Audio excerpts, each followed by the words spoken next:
हमारा कंटेनर जो है वो रेडी खड़ा है, उसके ऊपर हम फ्लेक्स भी लगा चुके हैं आज़ादी या मौत। तो अगर ये ऐसा चलेंगे तो हम इनको ऐसा तो नहीं चलने देंगे। कंटेनर जो है पेशावर में हमारा रेडी हो चुका है और किसी भी टाइम हम उस कंटेनर के ऊपर चढ़ सकते हैं। तो वो कंटेनर की सरबराही दोबारा के पास नहीं, देखिए वो कंटेनर का इख्तियार जो है उसको चलाने वाले उसके ड्राइविंग सीट के ऊपर सहला की गई। सर इख्तियार वली साहब ने दावा किया था कि पेशावर बंद नहीं होगा, सर बंद हुआ है, खुला रहा, क्या इस हवाले से बताइएगा? आप ऐसा करें, पेशावर में फहीम जो इंडिपेंडेंट जर्नलिस्ट है वो हम पे तनकीद भी करता है, हमारी अच्छी बुरी सब चीजें। देखिए जर्नलिस्ट का काम यही होता है कि वो आपकी अच्छी चीज भी दिखाएगा, आपकी बुरी चीज भी दिखाएगा और उसकी राय हमेशा इंडिपेंडेंट होगी। और आप उसकी वीडियो आप उठा के देख ले, वो गाड़ी में घूम रहा है पूरे पेशावर में।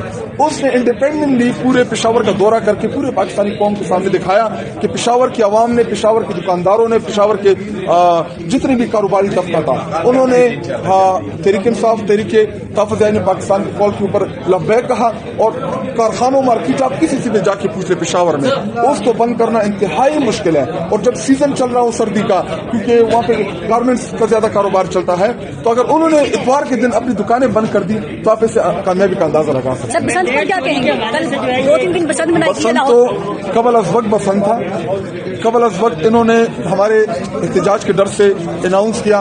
क्योंकि ये चोर और डाकू जो होता है, जब ये डाका डालता है तो उसके बाद ये कोई ना कोई कवर अप देने की कोशिश करता है।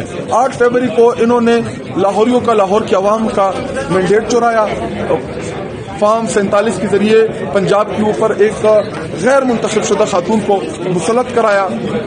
बावजूद इसके इनका बसंत आपको सोशल मीडिया के ऊपर कल कहीं नजर नहीं आएगा। वरना गुड़ी उड़ाना आपको भी मजादार फंदा जो है, ये पतंग जो है ये उड़ाना चाहता है, लेकिन इसके बावजूद भी पूरा पाकिस्तान जो था वो तहरीक इंसाफ के साथ खड़ा रहा।